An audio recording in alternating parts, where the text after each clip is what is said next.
Yeah, I hear.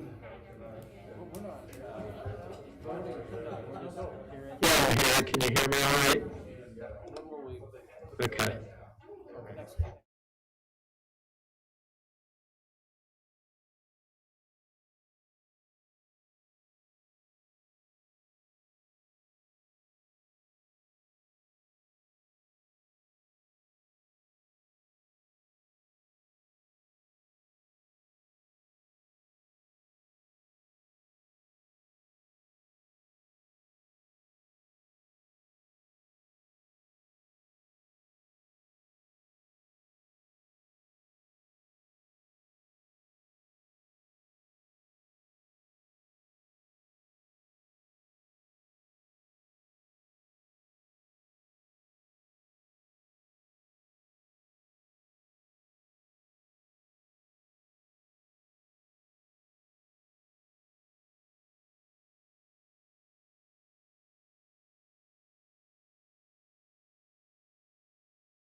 Somebody sent an email so we can block the others when we don't have block function. We don't. We can report to Spain. And I even played the lights down and I still didn't get it. Right at 7? Okay, fine, so it must be a little slow then. All right, 7 o'clock in the evening in Gardner, Kansas. I'm going to call the Gardner City Council meeting to order. Can you please rise with me for the Pledge of Allegiance? I pledge allegiance to the flag of the United States of America and to the republic for which it stands, one nation, under God, indivisible, with liberty and justice for all.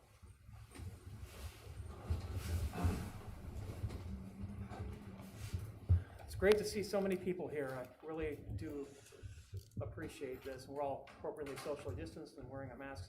We do appreciate you coming in and actually expressing yourself here in this forum. We're going to have a presentation first. This presentation is going to be on the Waverly Road project from 175th Street to Madison. I believe that Tim McEldowney is going to be handling things in person here. Michael Kramer is on our Zoom call. Good evening, Mayor, Council. Yes, so just a quick background. I think everybody's aware, but just to give a little historical context of how we got where we are. So we hired Affinis to design the project. Their original scope included intersection improvements at Waverly and Madison, and specifically we had asked them to look at the need for a traffic signal, pedestrian signal, and or a roundabout, which they did. And after performing their preliminary analysis, they recognized that the roundabout might be the best solution. And we met with council back in December 29 to discuss, and the resulting direction was to move forward with the preliminary analysis of the roundabout, which Affinis did. So on July 20th at council meeting, Affinis, Kristen here made a presentation to the council recommending the roundabout. And the resulting direction was move forward with the final design. And, but also for us to meet with the school and fire district to find out what concerns they might have as well.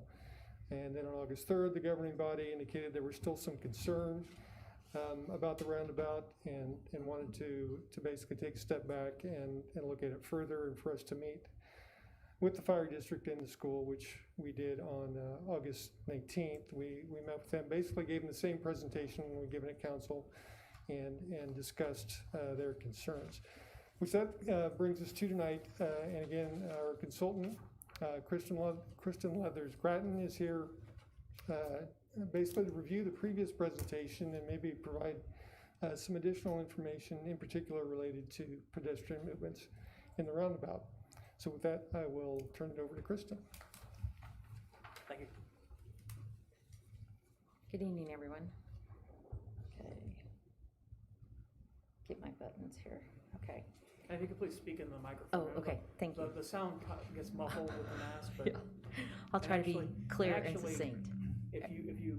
Am I okay to do that? Because you're socially distanced at the mic. Okay. You can actually do that. Okay. still. I'll do this then. Thank you. Good evening, all. Here to present the Waverly Road project, as Tim described. Just kind of as a reboot on this. The primary project, the base project, is shown there in blue, which extends from 175th Street to Madison Street. We have got an alternate for the south piece, which would be from US 56 to Santa Fe or 175th. That we're going to look at seeing if we can add that in, as well as an alternate 2, which would extend from Madison up to Fountain Street. That's all dependent on budget, but we're moving forward with trying to move that, include that in the project. As Tim said, we looked at the traffic study, took counts out at Waverly in March of 2019 while school was in session. Went through a warrant analysis.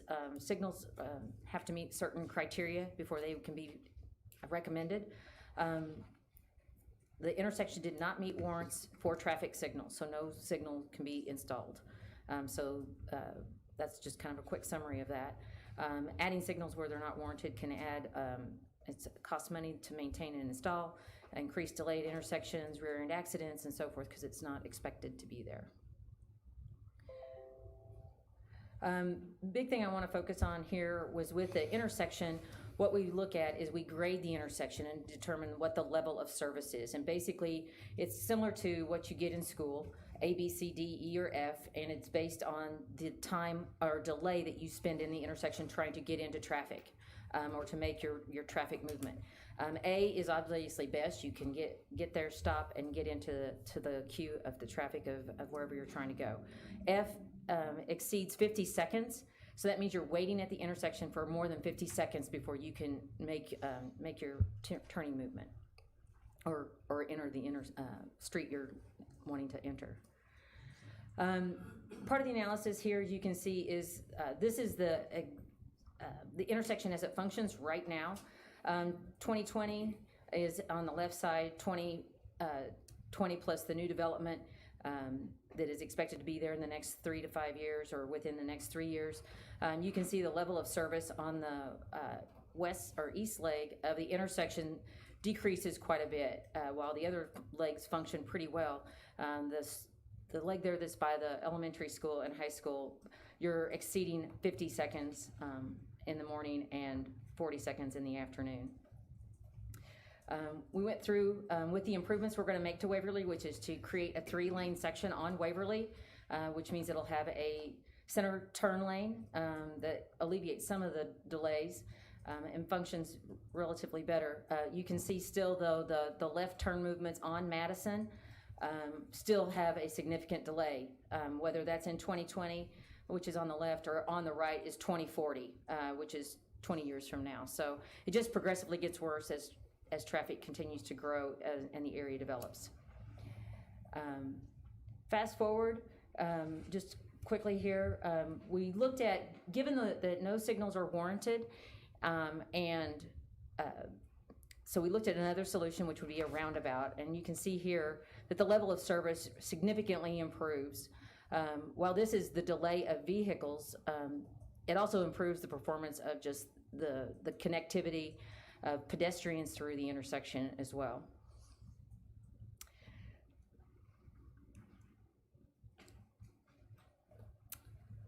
Want to show a little bit here on this. You can see that part of the benefit of a roundabout is not only that you can keep traffic moving through the circle, but you also have reduced the distance that pedestrians have to cross before they get to a refuge.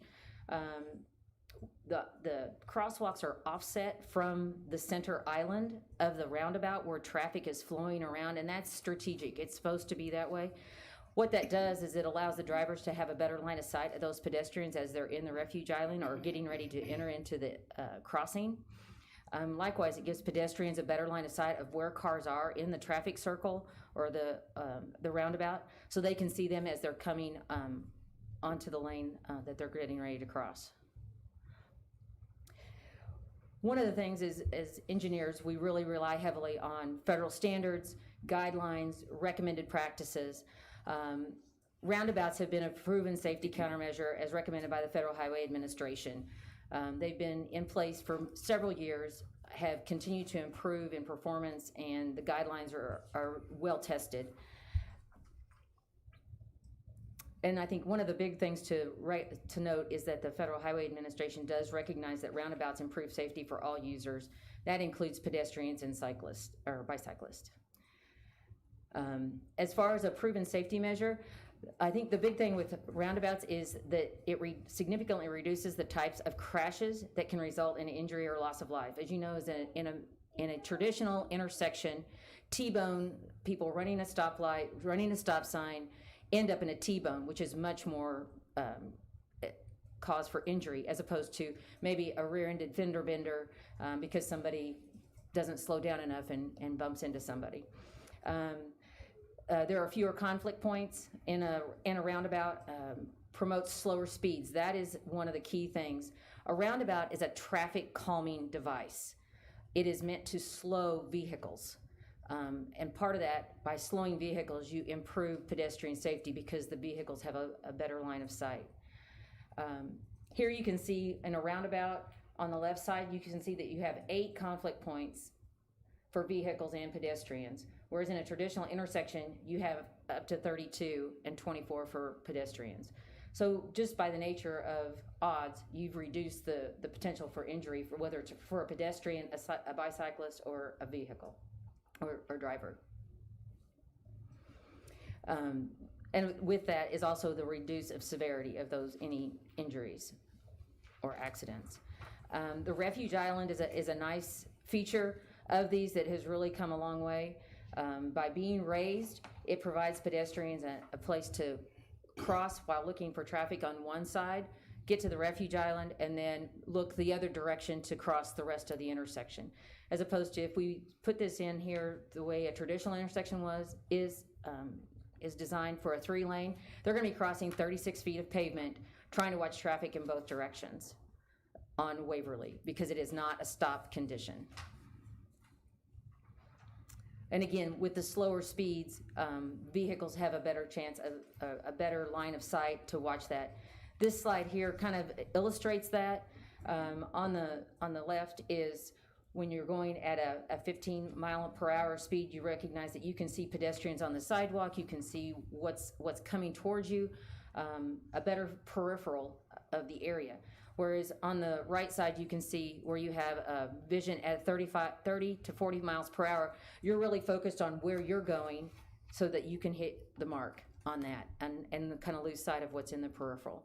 So again, the slower speeds improve your line of sight and acknowledge of who's in the intersection or getting ready to enter the intersection. Again, slower speeds are promoted through this. The average speed through this roundabout will be 20 miles an hour. That's, I think, even less than what's posted out there during the school hours. The benefit of that is with a roundabout, because it is a traffic calming measure, the speeds will be slower all day long through that roundabout, not just when the sign is up for during school, when they're coming to school and leaving school. So you get that benefit of the 24-hour a day slower speeds through the intersection where pedestrians are going to be crossing. Here's just a slide to kind of share with you how to walk through a roundabout. One of the things to illustrate is over where 5, 4, 3, 2 are. You can see as you enter whichever direction you're coming into, you look to the side of the oncoming traffic, and the crosswalk is strategically set back from the intersection, because then all those vehicles are watching that crosswalk. They're not trying to figure out how to get in the circle yet. Same with you cross the 2 lanes or the single lane. In this case, where we have a single lane roundabout is what we're proposing. They're just crossing 1 lane. So they just have to look one direction until they get to refuge, and then look the other direction to cross that lane. So it really kind of simplifies that, so you're not trying to look both ways and can miss something. It also allows for gaps, so they have a more time to cross and so forth. Here's kind of a, okay, thank you. Didn't realize it was a video. Modern roundabouts are also designed to be safer for pedestrians than traditional intersections. Crosswalks are set further back from traffic, allowing drivers to react to pedestrians before merging into the roundabout. The triangular islands between lanes of traffic give pedestrians a safe place to wait if they choose to only cross one direction of traffic at a time. Pedestrians should look for approaching traffic, then walk through the crosswalk to the triangular island. Before continuing, they should look for traffic entering or exiting the roundabout. When it is safe, pedestrians can continue through the crosswalk. Bicyclists can choose to walk their bikes through the crosswalk or ride through the roundabout with traffic. Like vehicles, cyclists must obey the rules of the roundabout as they proceed through the intersection.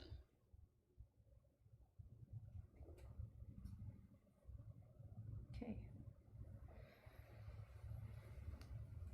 So I know there has been some question about first responders and getting through the roundabout. And we know emergency services is critical so they get there as quickly as possible and as safely as possible. The roundabout is shown that people are supposed to clear the roundabout before they stop, which is at a normal intersection as you would act anyway.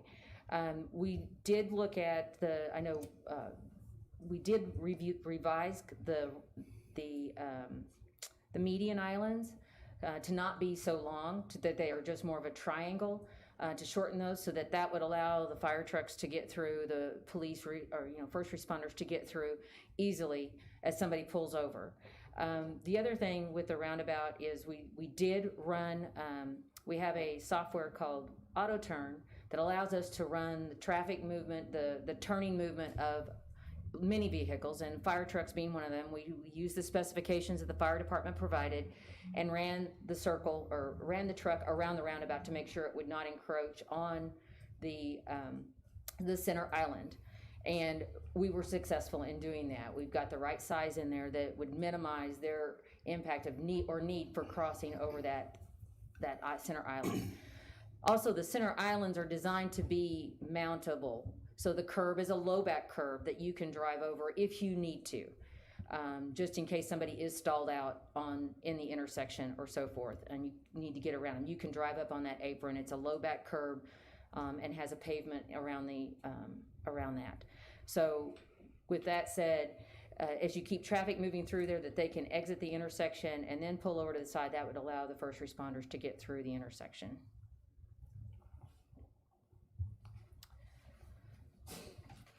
Again, this just kind of focuses on the reduction and what we have seen with roundabouts and reduction in collisions.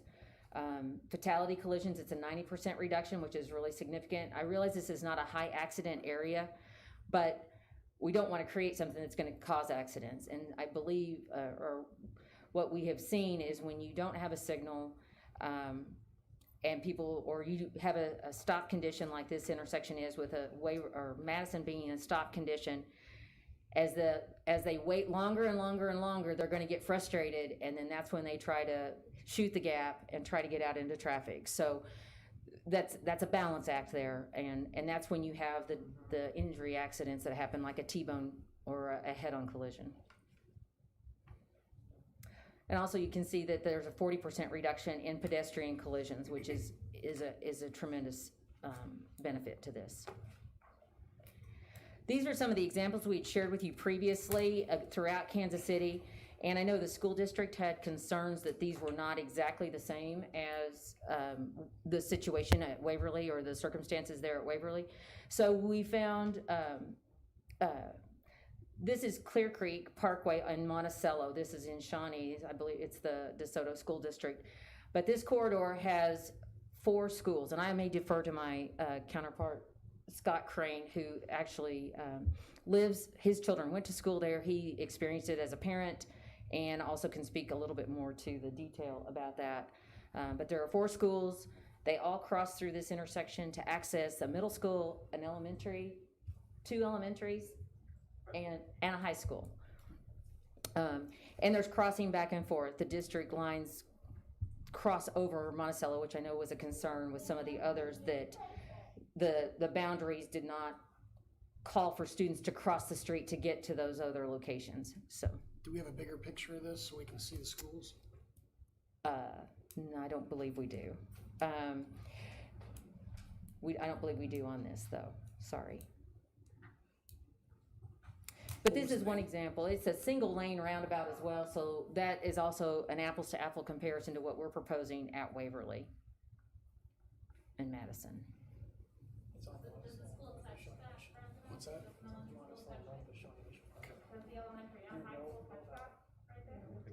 Yeah, go ahead. Thank you, Mayor and Commission. To provide some perspective about where the schools exist relative to this location, you can see this pond in the bottom right-hand corner.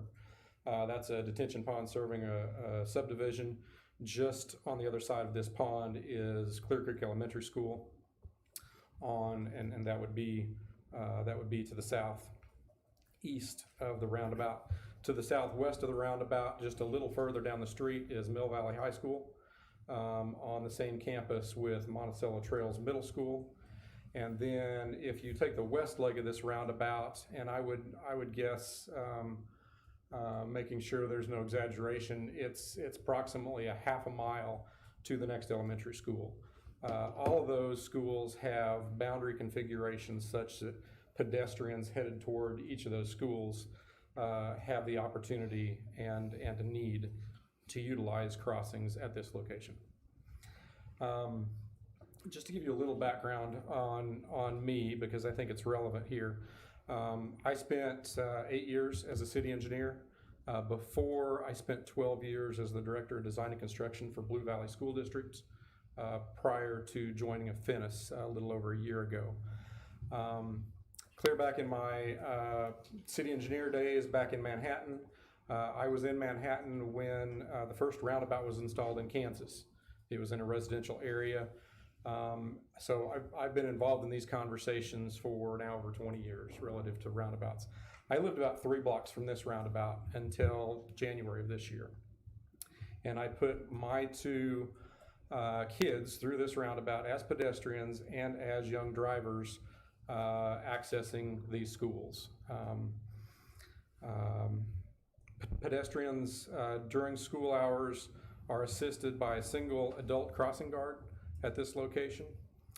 And if you were to tell me that my young child was in some fashion going to be involved in an accident at this location, at this intersection tomorrow, would I want there to be a roundabout there or some sort of stop-controlled intersection? I would pray it was a roundabout. For all the reasons that you're hearing Kristen enunciate to you today, I would believe it's a much safer situation. I would believe my child is going to come out of that situation much more likely without an injury or just an injury compared to the other opportunities that might exist at a more traditional intersection. There may be concerns expressed about queuing and queuing into this roundabout. That situation does occur at the one that's on the screen today. And what it creates is a take your turn mentality. Everybody takes their turn as somebody's entering, the person that's in the roundabout allows them in, then they move forward, the next person comes in. It works very well. It produces traffic flows that continue to support the remaining capacity that exists between this location and the school that's creating that queue situation. Frankly, I don't think it's a stretch to suggest that that may create a safer situation, particularly for pedestrians, because it really slows people down there at that location. We've offered the school district adjacent to the one that's being considered this evening the opportunity to discuss additional ways to reduce the queuing lengths that might approach that roundabout. Based off of my experience in Blue Valley School District, we did all we could to reduce queuing lengths out onto public streets for obvious safety reasons. And we know there's some additional opportunities that could be taken advantage of there if the school district would like to consider that. We'd be happy to have those conversations with them. Can I ask a question real quick? How are we on this with semis? I mean, because that's going to be an issue with intermodal and with semis going around the size one that you have, or just going through the neighborhood for families that are moving. Right. That is what the truck apron is for, is in those instances when you do have a big moving semi, which is usually what you're going to see in these areas. This is not a truck route necessarily, so you're going to have that periodic where you might have a big moving van come in. It's no different than any other neighborhood where there's a roundabout. They will encroach on that apron if they need to. Okay. But that's what it's there for. That's what it's there for. Okay. Yeah. Fantastic. I've got another question while we're asking questions for the gentleman. What kind of pedestrian volume does this intersection experience during school peak, so preschool and post-school periods? You're talking specifically pre and post? Yeah. It would be what you would typically recognize in a fully developed residential neighborhood. Everything around this area, with the exception of Catholic Church and the school facilities, is all residential, fully built out. There are walkers in this neighborhood at all times during the day, absolutely. Okay, thank you.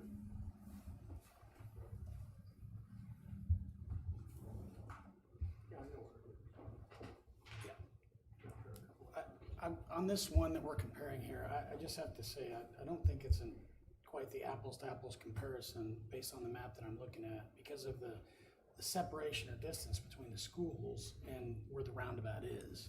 Okay. We have those right on top of each other. These are separated down the street, so I don't know that that's exactly the same thing. Okay. So, You're still gonna have the same kind of traffic. not at the roundabout though, because there's places down the street to cross at. They're not walking all the way up and down the street. There's other spots they could cross. Yeah, but with 4 schools versus 2, one of them with mostly drivers, I think you're gonna have a higher volume at this one than you are. I think we were using this really to more illustrate that there are school-age pedestrians that cross this intersection on a regular basis, which is what was one of the school district's concerns, is that the other ones we showed probably maybe didn't generate the right traffic, pedestrian traffic. So that was really the intent of this one. Okay. True, it may not be exactly apples to apples, but it expressed that point that we were trying to convey, that it is a safe, it functions safely for pedestrian traffic as well as vehicular traffic. Okay. They said that one Yeah, I'm sorry, we cannot take questions right now from the audience or from the constituents. We do have a hearing period, so. Okay.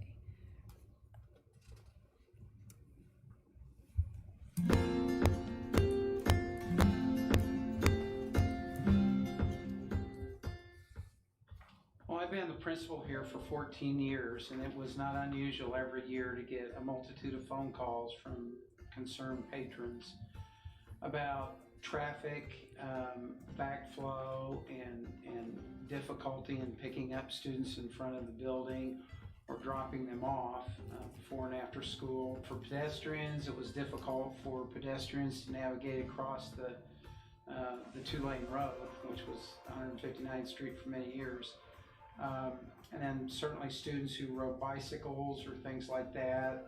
There weren't sidewalk areas to where they could navigate safely either. There was not very much signage. There wasn't lighting out there to slow traffic or crosswalks.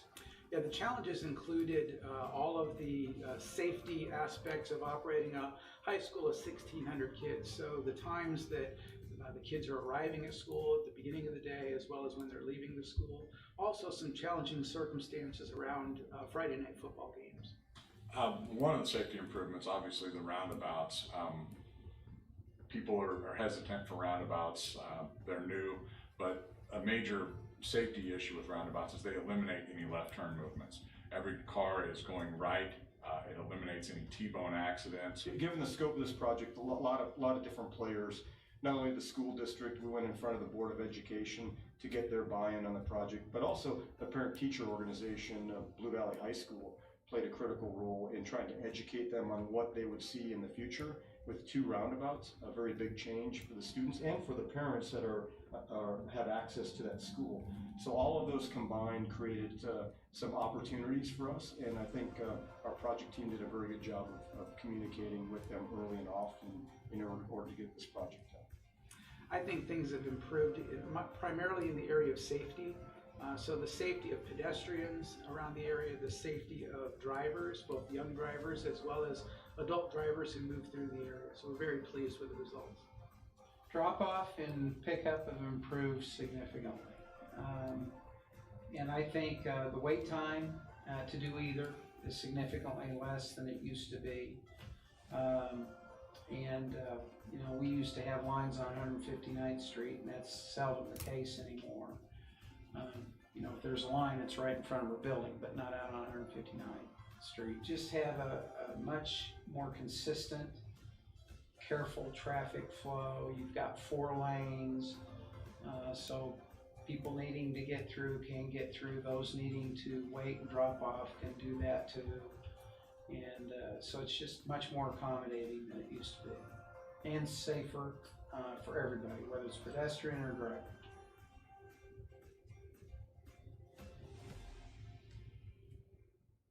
So hopefully you saw some of the cues in that were the girl on the bike and some of the pedestrians. And one of the features of this roundabout, while it's a double lane roundabout, which does not necessarily apply with this, but the school district did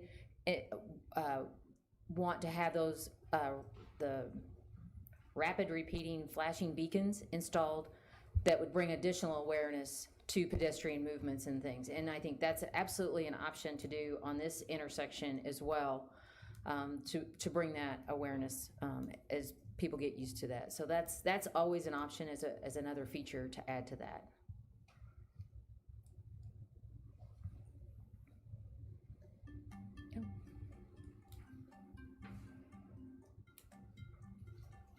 The central island of most roundabouts has a truck apron to allow easy movement of tractor-trailer trucks and buses.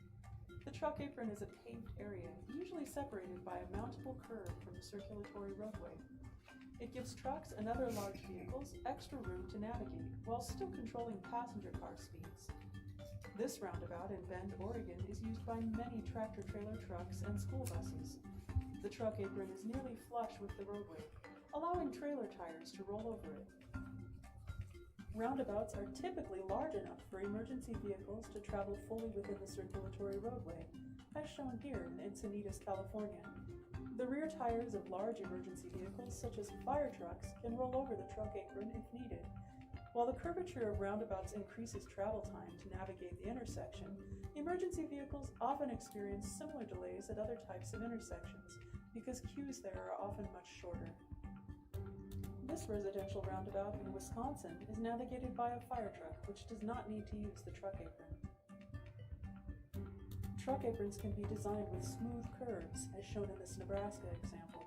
This allows the rear tires of the truck to comfortably mount the truck apron without risking rollover. School buses rarely need to use the truck apron. This Wisconsin roundabout is large enough to accommodate school buses wholly within the circulatory roadway. Trucks can be permitted to use multiple lanes in multi-lane roundabouts depending on the area and level of truck activity. In Wisconsin, where this roundabout is located, state law prohibits vehicles from passing tractor trailers in a roundabout, but other states have used designs that allow cars to pass trucks. Suburban and rural roundabouts are used by a wide range of vehicles. The truck apron of this roundabout in Wisconsin gets frequent use from tractor trailers and farm equipment. At this urban roundabout in Greenwich, New York, a truck carrying a mobile home is able to make a left turn without impacting any curbs or signs. Note that escort vehicles enter the roundabout first and block some approaches to allow the truck to safely complete the left turn. But vehicles are still allowed to enter and exit on the approaches that do not conflict with the truck's movement. As the truck begins to exit the roundabout, each approach is reopened to traffic. This roundabout also has a large truck apron to accommodate the front cab of oversized load trucks. Observe how this truck carries a super load through a rural roundabout in Florence, Kansas at the intersection of two major highways. The truck uses a mountable truck apron and splitter islands to navigate. Signs and utilities can be located in normal positions and are not affected by the oversized load. Now compare trucks at roundabouts to trucks at signalized intersections. Observe how this truck carrying an oversized load makes a left turn at a signalized intersection in Ferndale, Michigan. The entire intersection must be closed while the truck completes the turning movement. The advantage of a roundabout is that non-conflicting vehicles can still sometimes enter and exit the roundabout while the truck completes its movement. With proper design and use of the truck apron, roundabouts can accommodate even the largest trucks, buses, and emergency vehicles. Generally, truck drivers and emergency service providers have supported the construction of roundabouts for their superior efficiency and safety over other intersection forms. Yeah, I know, I just wait long enough, I guess. I'm sitting there thinking the whole time, Those truck I should drivers just are wait until pretty- the end and ask my Yeah, questions. exactly. So as I said, we did run our software with the fire trucks specifications as well as the school buses, and can easily accommodate them without having to encroach on that center island, but it is there in the instance of the big trucks. Just a couple points that I do want to just hit on. We landed on the roundabout because it was not only a safe option that for vehicles and keeping traffic moving, and to reduce the congestion at the intersection and future congestion of the intersection, but it's also a safe option for pedestrians, and we've seen great success with this across the country and even here in our own communities with roundabouts and pedestrian safety. So with that, Tim, is there anything else? Questions? Yeah, actually, what I'd like to do, if this is possible, is that I'd like to open up the public hearing, have the public hearing, and then maybe we could come back and maybe have some questions. I think that might be the best way to go. Okay. That way we can actually also have questions potentially that might be posed by our constituents in the room. Okay. So just hold tight and we will probably be bringing you back. With that being said, this is the time for the public hearing to just receive comments on the design and reconstruction of the intersection. Please, when you come forward, please state your name and address for the record. And also, if you could refrain from personal attacks or profanity. And also, there's a 5-minute clock here on the left-hand side as you are facing us. And that is a time clock, basically limiting the amount of time for comments for each individual. So please try to observe brevity and try to keep things brief. With that being said, I will open up the floor for public comment. No, we're gonna open the public meeting. Oh wait, we can't do that yet. Can I do that yet? We have to actually have a motion to open the public hearing. So moved. Second. Motion Milton, second Baldwin, that we open the public hearing for the purpose of receiving comments on design and reconstruction of the intersection of Waverly Road and West Madison Street. All those in favor indicate by saying aye. Aye. All opposed, any abstentions? The public hearing is now open. Please come forward and state your name and address for the record. Good evening, Mayor and Council. My name is Bruce Krotzel. I'm the Director of Operations for Gardner Edgerton Schools. I wanted to just reiterate the concerns that we outlined in our letter that we sent to you back on September 4th. I think are still present. They included the fact that we'll have moving traffic from 4 different sides of the proposed roundabout. We are concerned primarily about probably the elementary age students, although we have both high school and elementary that pass through that intersection. Our emphasis for concern is the elementary age students, concerned about them having to potentially cross not only one, but 2 arms of that roundabout, depending on where they're coming from on the west side of Waverly. Although the walking distance isn't significantly greater than with the intersection, it is greater. There is more opportunity. They talked about the islands of refuge, so actually students may have to pause or stop more frequently than they would with a standard intersection, which might raise concern. We do have a crossing guard at that intersection presently. I did speak with the crossing guard company about the prospect of the roundabout, and they indicated to me they would probably need to add a second crossing guard to ensure the safety. Obviously, our other concern would be if we have days of school or days of activities that young children are crossing intersection and a crossing guard is not present.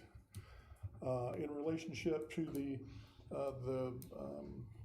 example that they gave with Clear Creek Parkway and Monticello, one of the things we looked at when we analyzed the various roundabouts that they presented was where the boundary was. And in the case of this particular roundabout, Monticello Street is the elementary school boundary. And so I appreciate the fact that children have to cross one arm, but it's not comparative in that they may not have to cross 2 arms of that roundabout to get to school. In regard to the number of students this year, based on the information we have right now, we have about 35 elementary students that pass through that intersection to get to Madison Elementary School. We don't have a count, obviously, for the high school since we're not in session there. Typically, those numbers may range anywhere from 20 to 50 at the elementary level, based on information we'd received from the elementary school principal. I think that concludes my comments. So I appreciate the opportunity. Thanks, Bruce. Appreciate it.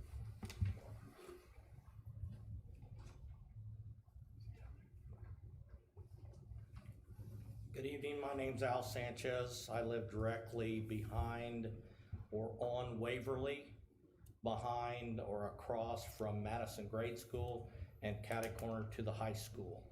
So for the last 8 years, I have lived there and watched traffic and driven through that almost every day.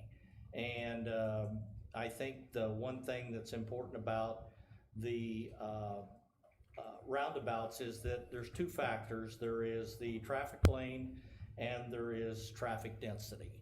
So I don't know that traffic density is high enough that we need to worry about it. Obviously, no traffic signals are warranted. But when we talk about traffic lane, most important thing is behavior of the driver. So most of the time you have to see eye to eye. Drivers have to see eye to eye. Same thing with passengers, or rather pedestrians. So the pedestrians have to be seen and the pedestrians have to see the traffic. And so most of the time in my 20 plus years as a retired law enforcement officer, it's the problem with the behavior of the driver and the eye-to-eye contact, especially at stop signs. And I see a lot of confusion. I've driven several roundabouts over by Moonlight and the grade schools. My daughter lives over there and I drive over there quite a bit. When you come through that roundabout, you have to see the other driver and you have to consider the other driver. And you have to also look at the pedestrians and see if the pedestrians see you. I think with the small school children, that's an issue because we're putting that on the children to be able to see that. Also, it's about traffic management of people coming into the grade school, driving their children. Every morning it's backed up. What will a roundabout do? to help that backup. I'm not sure that it will help it because they still have to enter the Madison grade school, the in and the out. And so maybe traffic management is a better source. The other thing too is the pedestrians and the cyclists that are there outside of school hours.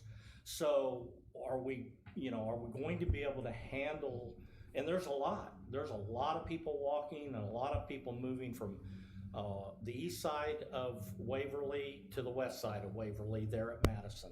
So I think that's a consideration. The last thing, a couple of the concerns that I have is the concept here is yield at entry, is that driver must yield at entry. And so they must be able, again, it's driver behavior. Has there been a traffic study by the police department in the existing roundabouts that you have? Has there been a traffic study to watch the pedestrians, and is it a high accident area or a high speed area? So I think that we need to think about those things. And the last thing would be, is it a high cost? The presentation I heard over 30 minutes is it's a great thing and that safety is it's better. But is the cost associated for this particular intersection going to be of good use of my funds, your funds, and other citizens within this community? And I think we have a lot of other things to take care of. And I'm opposed to the roundabout, and I live there and I watch it every day. And so I ask that you make those considerations. I appreciate your service, all of you, employees of the city and council members. You were elected to make decisions, but you have public hearings to hear what actual people see in their neighborhood. Now, if I put a roundabout in each one of your neighborhoods, then you would have a consideration, and that's me. I'm there, I see it every day, and I'm opposed to it. Thank you. Thank you, I appreciate it.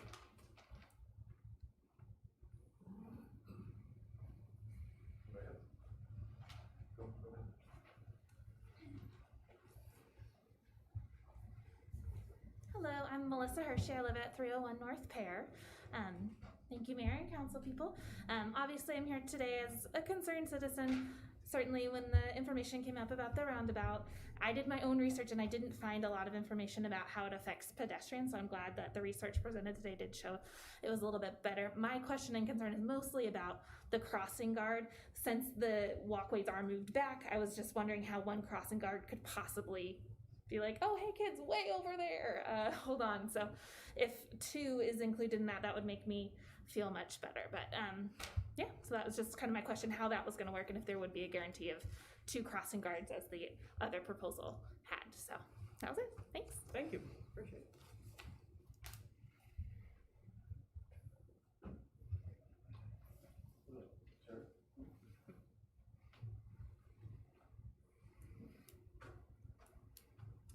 Good evening, my name is Chris Benjamin. I live at 829 Fountain Street, which is just to the north side of Madison. My children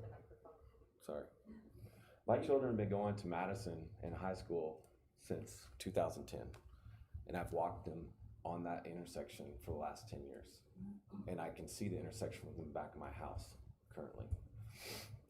And I can see 5-year-old kids running late for school every single day by themselves, not paying attention to anything except, oh, there's a bug, and they're by themselves. But here's another thing we need to think about. Approximately 10 years ago, we lost a child, Gabe Meyer, because he crossed the street, not at a crosswalk. And I don't know how many of you have kids. I have 4 boys. And to get them to do the right thing every single time is kind of difficult. So if I'm gonna put in a roundabout where they have to go completely around and take another couple minutes of their day, how many other kids are gonna think the same? I'm just gonna go up the street where there's nothing there and I can get across in 2 seconds. And that's what happened with Kate. The other thing you brought up was the crossing guards, and now that you are pushing back the crosswalks that far. You said that you're gonna bring in another one, but still, those crossing guards are usually retired, and that's their second job or their, additional income, and they don't move as quickly. And so you're gonna have them navigate 4 points, 50 yards at a time. And how are you gonna control that traffic as that's going on? So, like the other gentleman and lady said, we live there, we understand, we see what's going on every day, not just during school, but as we walk, as we take our families out now that we're in the quarantine and all this stuff, walking has become more of a family thing to do, and there's more traffic. So I just want to echo the concerns of everybody in that neighborhood that I don't think it's a great idea, just because I see it every single day. But I appreciate it. Thank you. Have a good night. Thanks, Chris. Appreciate it.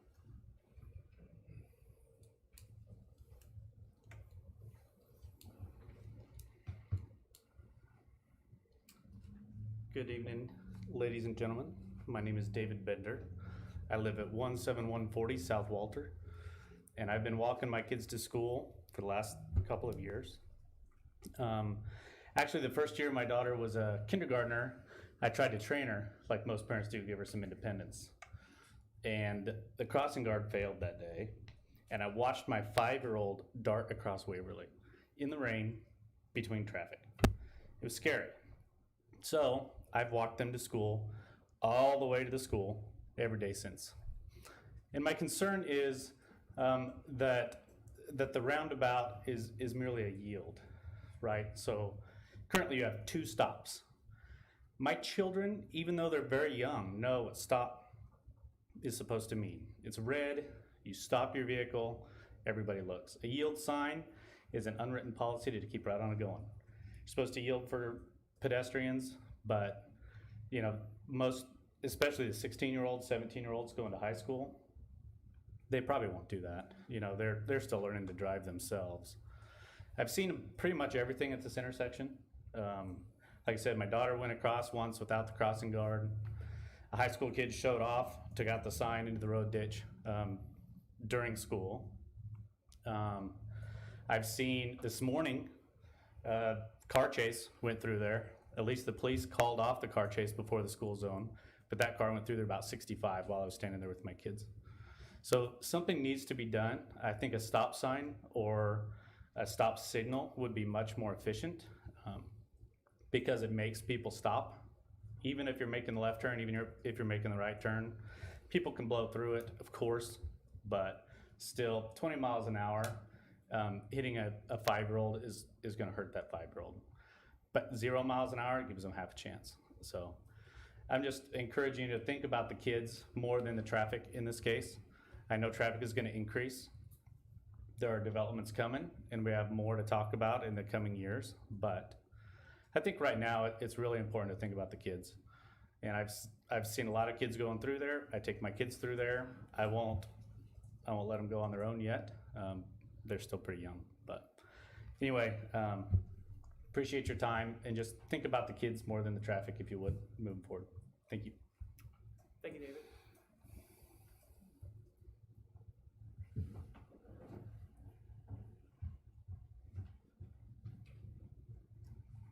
Everyone, my name is Clayton Westgate. I live at 3118 169th Terrace, and I live just to the west of Madison Elementary.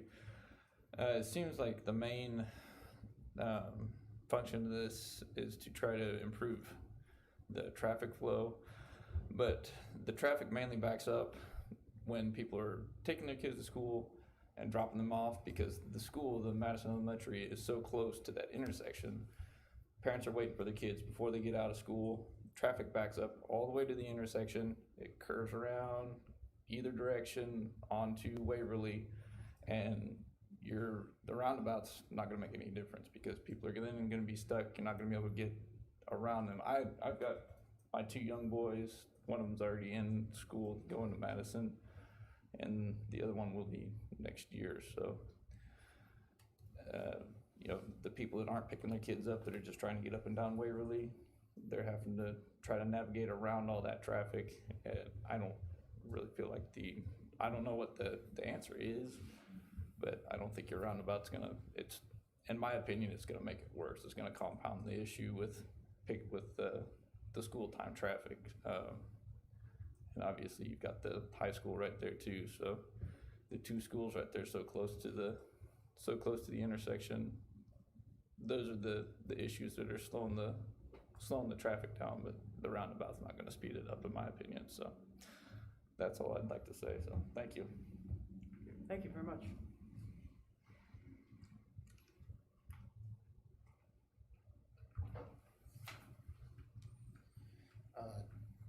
Daryl Rangotham, 135 West Colleen Drive, here in town. I actually don't have a dog in the fight from a perspective. I don't live near that. My daughter's, my youngest goes to school there right now. But I actually come to Waverly. I come up Waverly on the east. So I spare. I can take a right in the school district, right into school. I think from my perspective, it doesn't make logical sense to put a roundabout there. I'm a big proponent of roundabouts. I love them. I think they're great. But the purpose of a roundabout is to keep traffic moving in a harmonious way. We don't want traffic to continuously moving in that spot, right where that elementary school is. That just seems to me, it's just almost that simple. It's that logical to me. I want people to be alert and paying attention, and like anyone else that said here, my 7-year-old is more than likely to just jump out in front of anything if she sees, a frog or something running across the street. I mean, it's just what it is. And she doesn't cross there. I take her to school every day, and she rides a bus to her mom, who's a teacher at Pioneer Ridge. So I don't have a concern there. I do have concern from a neighborhood perspective and from a city perspective. It doesn't make sense to me, and it just lacks logic. We don't want traffic to continuously move in front of a school district where you have a high impact area where kids are crossing. So that's all I've got. Thanks, guys. Thank you very much.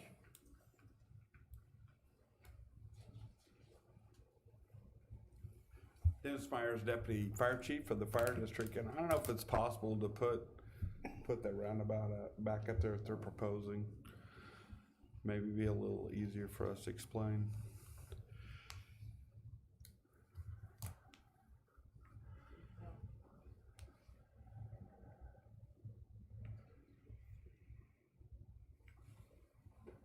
Do you want the Center Creek one? Yeah, the one that they're proposing like for that location, yeah. Right there. So I'm here to represent the fire district, and we're not in favor of the roundabouts because it delays us on calls.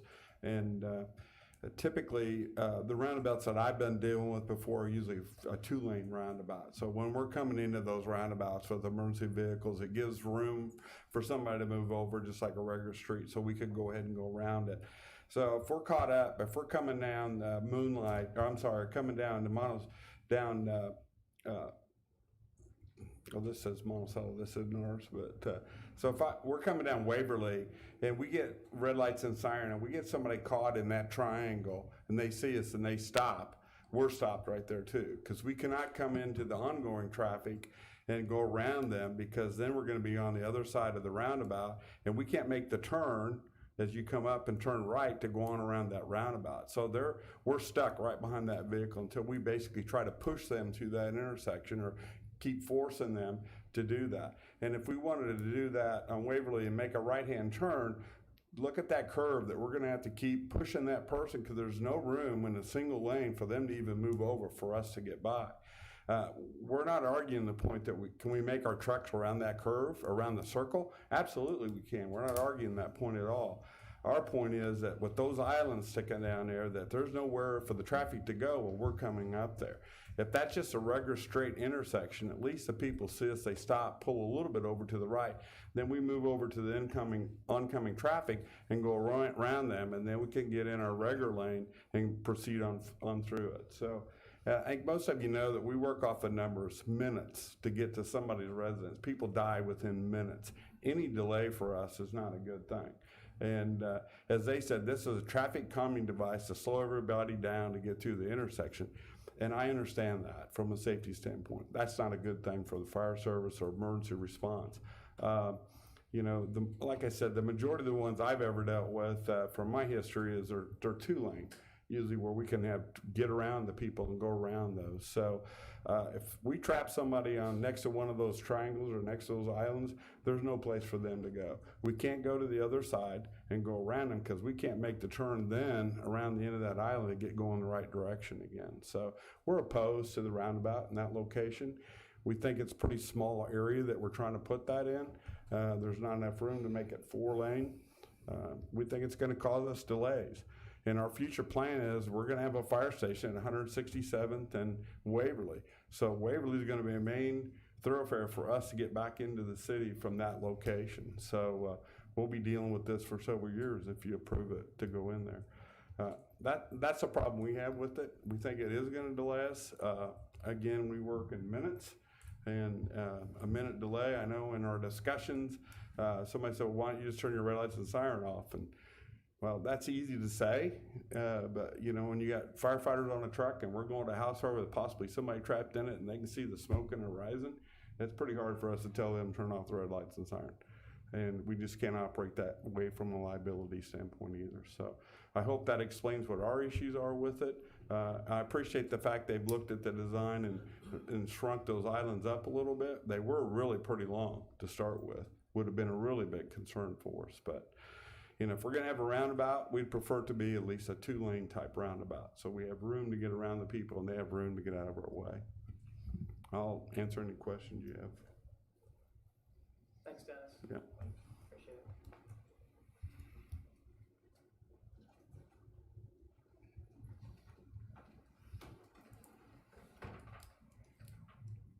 Hi, I'm Jessica Westgate. I live at 31118 West 169th Terrace.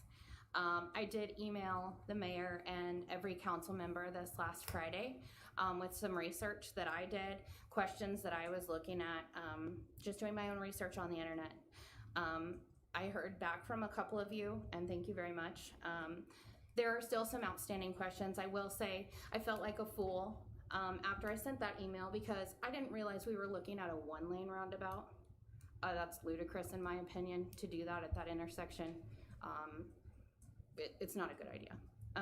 So here are my outstanding questions after seeing the study. The presenter said that a traffic light, it's not expected that there's going to be a traffic light there during her presentation. I don't know that there is a good solution at this time. Honestly, the only congestion that I see as a parent of a Madison Elementary student is, as everyone else has said, during drop-off and pickup times. Every other time that I navigate through that intersection, which is all different times of the day, you maybe have 1 or 2 cars at that intersection.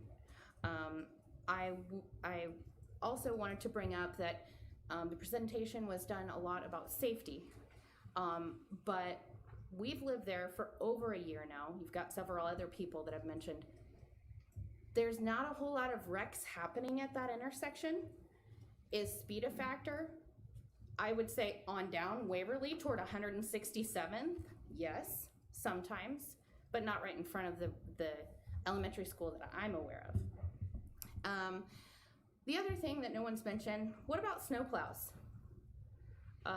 What kind of damage are they gonna do when they have to come through a 1-lane roundabout when they're trying to clear snow for our kiddos that are maybe perhaps having to walk to school?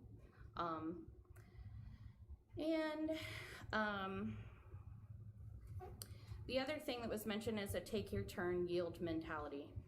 I think we all can agree that the zipper merge doesn't work. And that's the same principle. The moms and dads in the elementary school line don't do it very well there to begin with because you have to merge into one line to get through the parking lot. And it doesn't happen in the parking lot. I don't think it's a good idea. I'm very clearly opposed, and I hope that you all, even though I'm sure you all saw my email, keep Cade Meyer in mind, really. I know it didn't happen at this intersection, but it happened very close by. Little kiddos are not predictable, and crossing guards can't be every 10, 15 feet. I don't think it's a good idea. I'm very clearly opposed. please represent your constituents when making a decision about this intersection. Thank you. Thank you.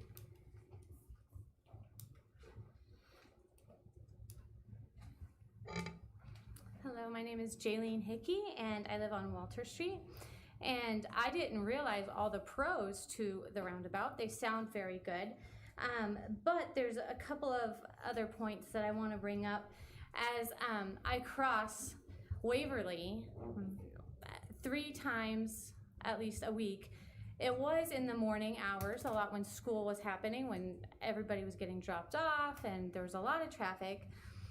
And not once did cars ever stop for pedestrians. And when the crossing guard is there, she did a very nice job. But she's yelling across all these lanes of traffic or across the intersection, stop right there, I'll be right there.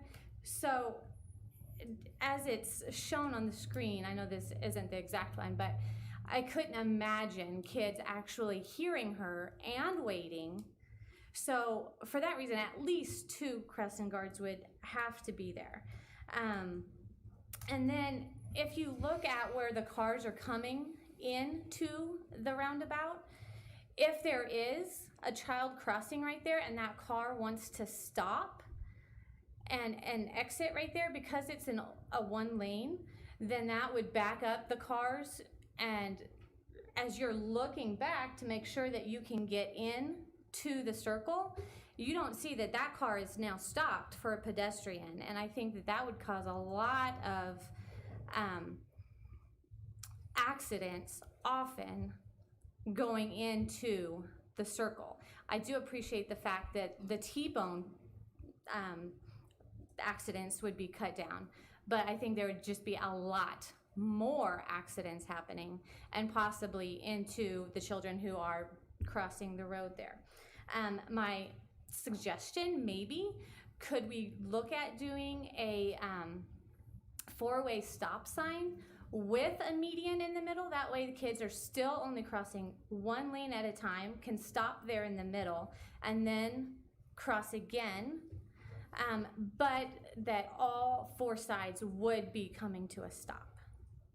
Just a suggestion, and thank you so much. Thank you, Jalen.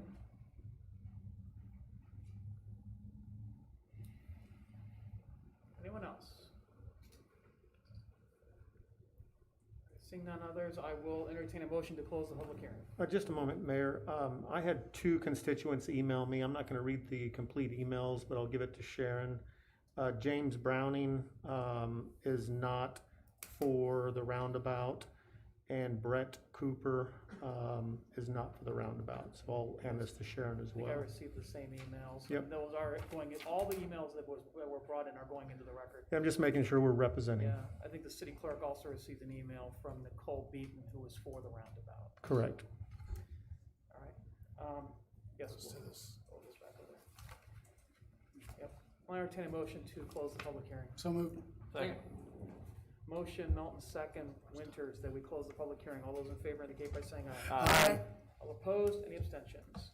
The public hearing is now closed. Now, I'm gonna call up, our traffic engineer from, LS, please.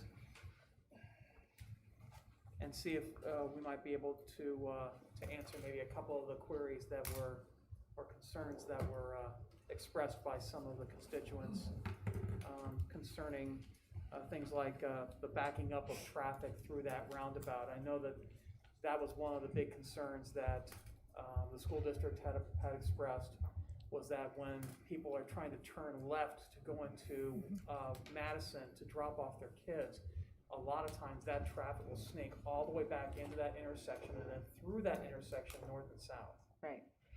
How would the roundabout fix that problem? Because to me, it doesn't seem like it would.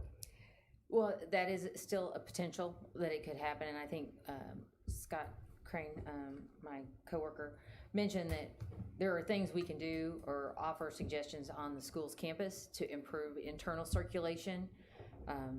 His experience when he was working with Blue Valley School District or at Blue Valley School District, that was what a lot of his projects were to improve internal circulation so that they didn't queue up out onto the public right-of-way. And that would be a problem regardless of whether this was a roundabout or a four-way Yeah, I mean, it's a stop. problem now. Yeah, correct. So, I mean, I think that's, the statement is it's a problem now. So, whether it's a traditional intersection or a roundabout, there's the potential for it to stay a problem. And there would still need to be some sort of a communication between the engineers, regardless of the intersection type, to try to alleviate that problem with. That would be ideal, yes, if we could do some things that would tweak how they flow on campus, that would eliminate that or minimize it or reduce it somehow. That would be ideal. Okay. Anything else? Yeah, I did. You know, we talk about traffic moving, and I've been at this intersection many times, and I just foresee that the left-hand turns are what is our real problem here. People turning left to try to get into Madison, so I would recommend we just fix this intersection and make no left turns. The solution, both directions. That way, if you want to get in the Madison line, you're going to go around the block, and you're going to get in the line where everybody turns right to go into Madison to pick up a kid. So it backs up on actually Madison Street. And then that way, same thing, there's no left turns going, coming off of Waverly either direction. And we don't have a problem then. We have still good flow with no left turns. Left turns tend to be what slows everything down there. So you're saying as you drop off, you have to come out and turn to the right? Well, that and, so. Go down to 167th? Yes, if you're in Madison, what you would want to do is, just, let's say we stack the cars on Madison Street facing west, right? So they would stack up on Madison there, because the high school traffic, when they come out, they can't turn left, right? Because so we have everybody coming out of high school going right now. So they're going on Madison East. So if we stack up the cars on Madison facing west, where everybody's gonna go into Madison, they're gonna pick up their kid, and then they're gonna come out of Madison and just go right. There's no left turn there either. So that way traffic continues to flow on 167th Street, and because nobody's gonna turn left there. And then nobody can turn left. You mean Waverly? On Waverly, I'm sorry, Waverly. And then, so no one can then turn left either on heading Madison West from Waverly. So that way you're not having to wait for somebody to turn left in front of everybody. So now we have, everybody's going the same direction. And then everybody who needs to get in someplace is obviously turning right to get there. So let me play devil's advocate. Sure. So you've got a parent who has a kid and they live in Doublegate. Right.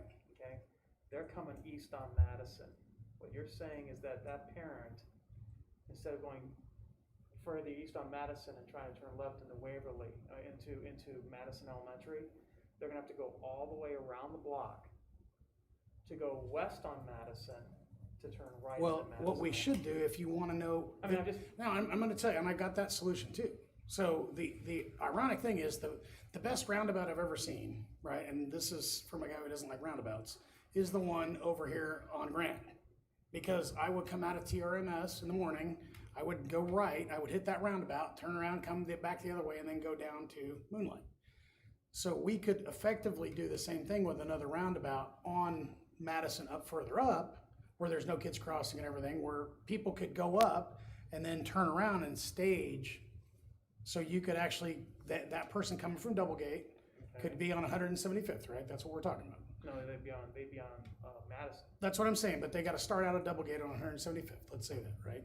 Well, either Same thing. Waverly or Right. Madison. So either, okay, so, but let's say they get to Waverly, Yeah. and they're gonna go straight on Madison, right? They come through that neighborhood, go up and hit a roundabout up the street somewhere where there's no crossing or anything, just a place for people to turn, and then they stage back down by Madison. So either way, if you gotta go up 175th and over and across to Waverly, you're still taking that one left, and now you're doing rights all the way around, except for that roundabout.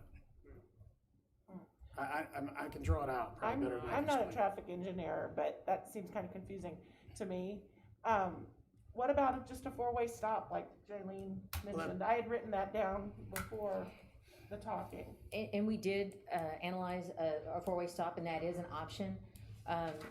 I think the concern we have with that, and again, we're trying to balance pedestrian and vehicles, is that the delay as you go out into the next 20 years becomes, you've created the delay then on Waverly.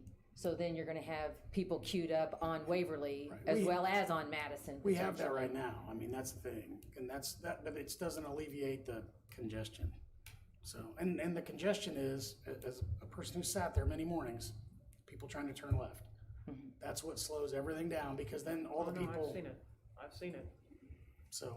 Well, we have a four-way stop down at Waverly at 175th Street, and there's people that go straight and right and left, and it's not that bad down there, just a couple Well, blocks south. but it's where they stack up when they're trying to get into Madison. That's the problem. The vast majority of the stack up in the morning, well, in the evening as afternoon, well, too. is coming down Waverly Right. from the north, trying to go east on Madison. From like 167th, they're coming in. A backwards jig. Right. Yeah. That is all the traffic, It and then they is. turn in. But in my to mind, Madison. at least if you had a four-way stop, you would get your turn. You wouldn't have to just try to get a turn. Well, you're gonna have to, because you're gonna have an F grade, so now you're gonna have to jut out there, particularly if you're leaving on Madison going west. Now you're gonna have to jut out on your left turn back onto Waverly in front of everybody. And then when you're not looking and you're impatient, that's when bad things happen. All right, well, we do not have a action on this evening. Yes, Councilman. So it's overwhelmingly, the school district doesn't support it, 8 or 9 constituents don't support it, the Johnson County Fire Department doesn't support it.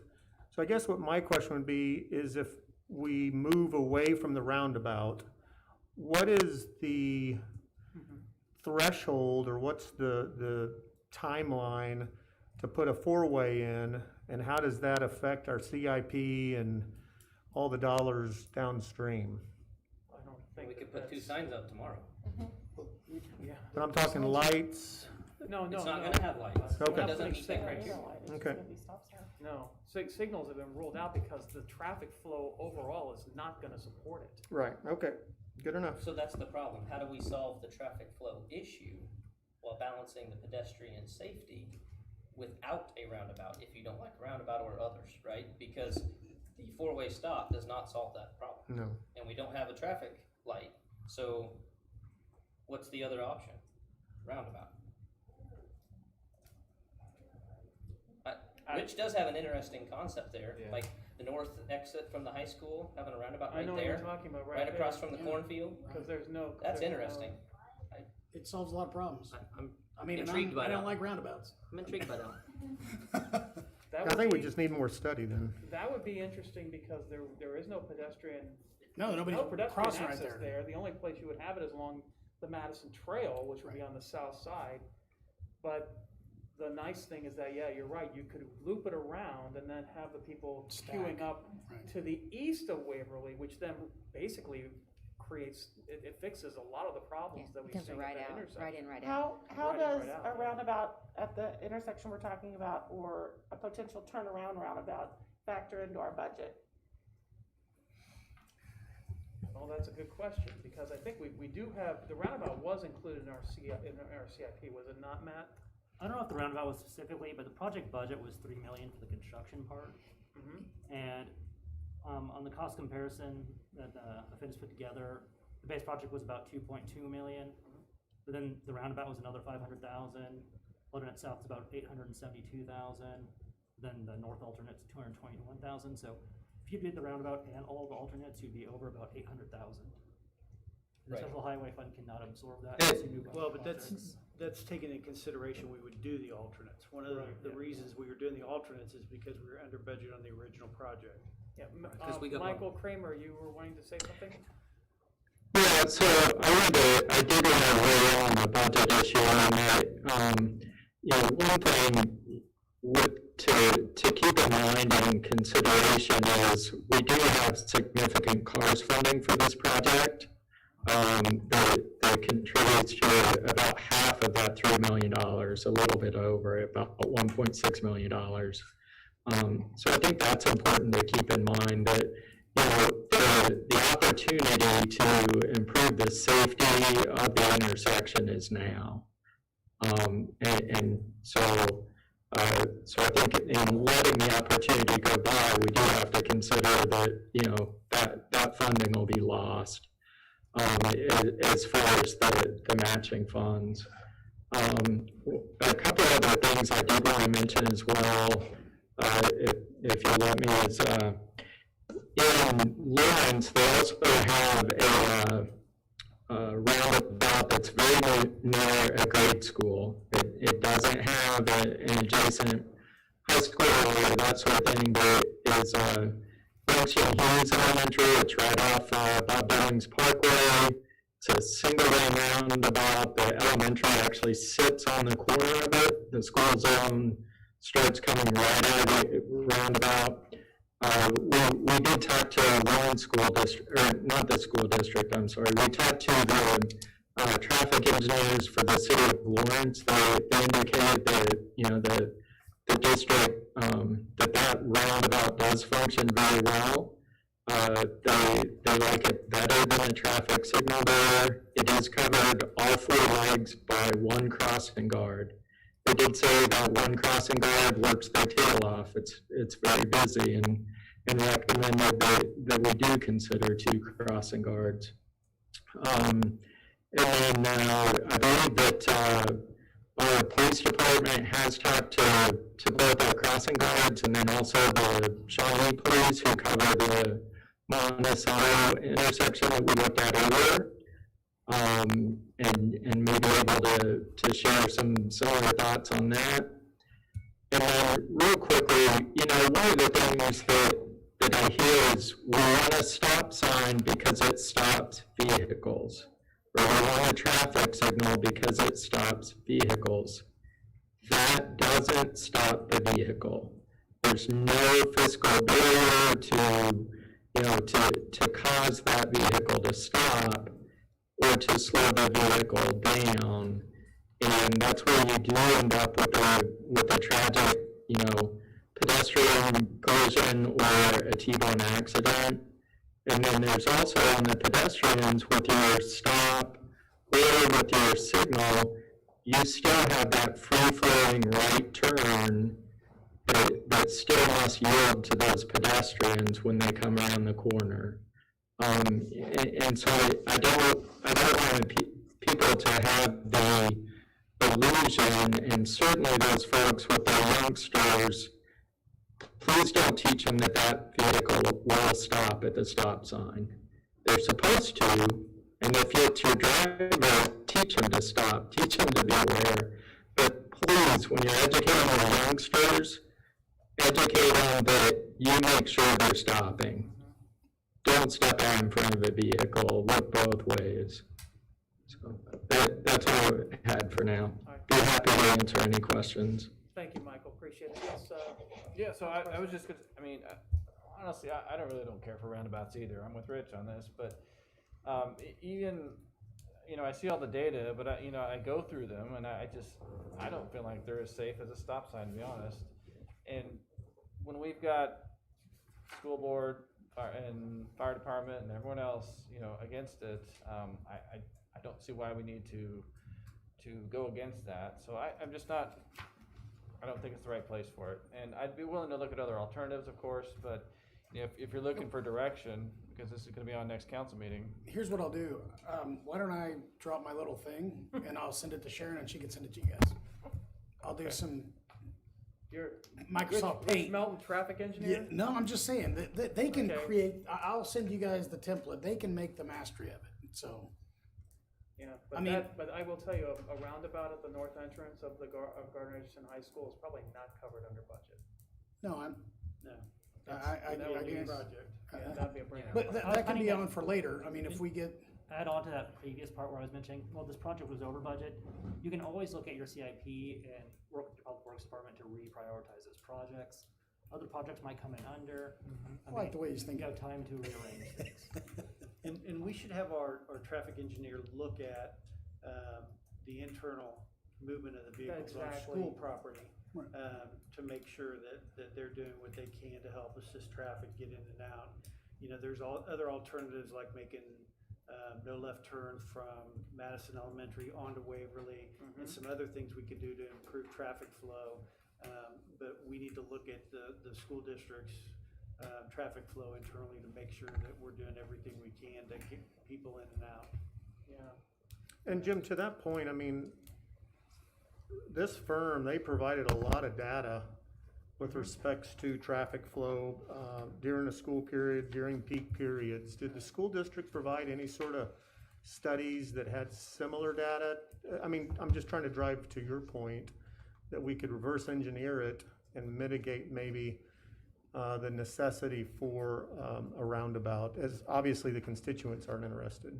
Right. We asked for studies. I don't believe they possess them. I think they have staff do that type of thing. Okay. We have Bruce here. I mean, is this something that you'd be willing? Michael Kramer reached out to me in that regard. I Bruce, did one. Yeah, Can you come up here so we can record it? Yeah, thank you, Bruce. Michael did reach out to me in that regard, and quite frankly, I started to look Friday. I looked again this morning. I don't know that we have any traffic studies that go back to when the high school was built or when Madison Elementary was built that speak to that. I wasn't able to find any. So for the here and now, no, we don't have a traffic study that we can share with. Would the school district be willing to collaborate with the city with regard to internal flow and see if we can maybe alleviate some of those turns? It might help to fix the congestion issue at that intersection. I would say yes. We'd be willing to collaborate. I think that'd be great if we get that done. Because I think that's the root cause of a lot of these problems that we're talking about tonight. So what do we want to do about the elephant in the room about this roundabout? Well, I think the roundabout is off the table. I think so too. I think consensus is right. that we're not going to be. So we're just moving gonna forward with that. have them go back for something different? Well, I think that right now, there's two other options. Yes, Mr. Baldwin. So, if we entertain your concept, Rich, which, like I said, I'm intrigued by that, that's a separate project. Yeah. Right? So, I mean, we're not gonna have a matching cars fund. We're essentially looking at that I mean, you could have two roundabouts. You could have Madison and Waverly to be whatever and a new roundabout, but that's a separate project. Any internal queuing we can do would be great, but the here and now, we have a problem. And internal queuing, if it can be improved, yes, great, but we're still gonna have a problem because you're gonna have more houses to the west, okay? And that's the worst, is the left turns onto Waverly from either direction, okay? So I struggled with this because a lot of people do not like roundabouts. They just hear it and they go, whoa, I don't like it, right? Kind of like a diverging diamond the first time you see it. You want me to turn left? What? Right? We're taught never to turn left. But the more I dug into it, the more I came to decide that I actually like the idea. And here's why. So to the man with the car chase concern, right? They're not gonna go flying through that roundabout. I mean, they might tear up their car. I've seen that video. But you know, that's one thing to help them slow down, right?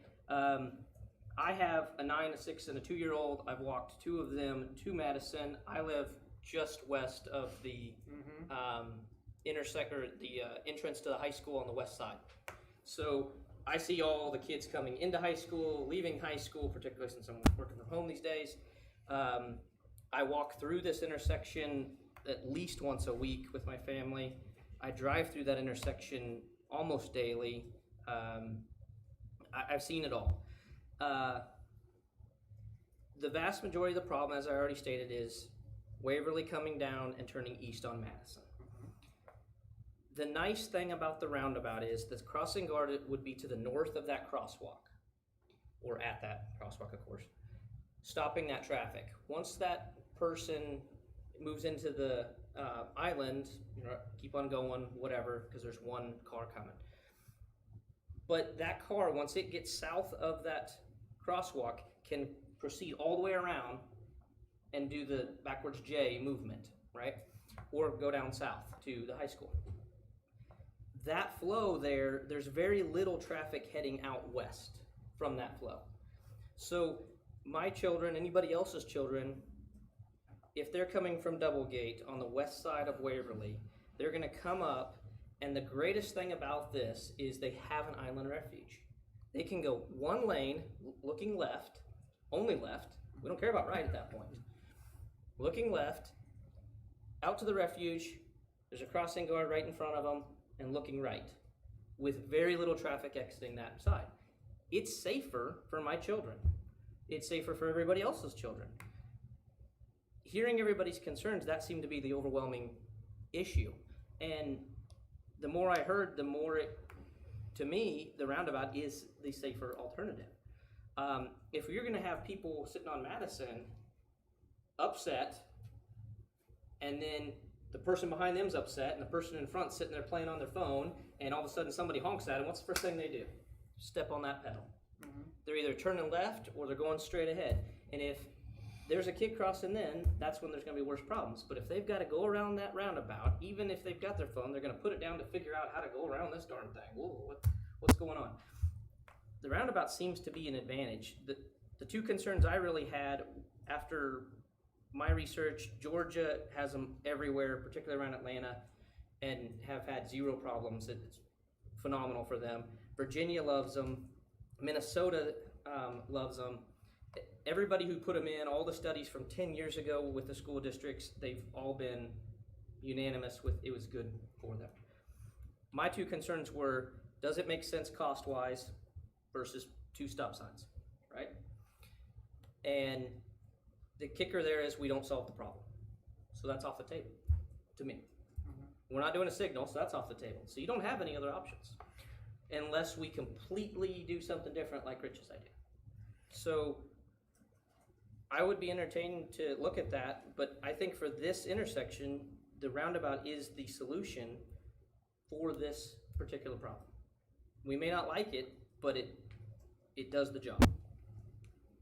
I'd have one more suggestion. It's only a suggestion similar to Rich's, which is intriguing, and I've done just what he said because I live in the same neighborhood and my daughter goes to Grand Star, and I don't know what the cost of this is, but why couldn't we do a pedestrian bridge over the intersection, which would stop all concerns of car-child incidences? It's gonna be pretty big, because you gotta get over that big fire truck now. I understand. It's no different than a good idea. Yeah, I don't know what the CARS program, dictates, et cetera, but I've seen those in use in towns a little bit bigger than ours, and then obviously in the inner cities over major highways and thoroughfares, but it's just an idea. You're talking a couple $1 million just for the. It's hard to say. Well, and if you did that though, you could actually just have it go one direction, catty corner. So just an idea. You can just put a bridge on top of Al's roof. Sure, I would love That's that. a little far north for.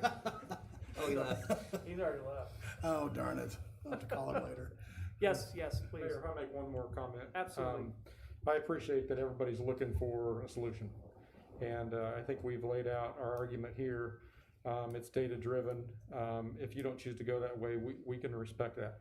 One other thing along that same line of logic and thought process that I think you should consider as we're all throwing things on the table here. It's my understanding that the high school and the elementary school have very similar start times. Mm-hmm. And if there were opportunities to stagger those, that would assist this situation too. They already are staggered. They're within 15 minutes? Yeah, I think it's more than that, it's 20 something, because the buses. 8 o'clock for the high school, 8:20 or 8:45. Right. Okay. Yeah, so because it's they 20 need the minutes. buses, so they gotta give them time to. Correct. Okay.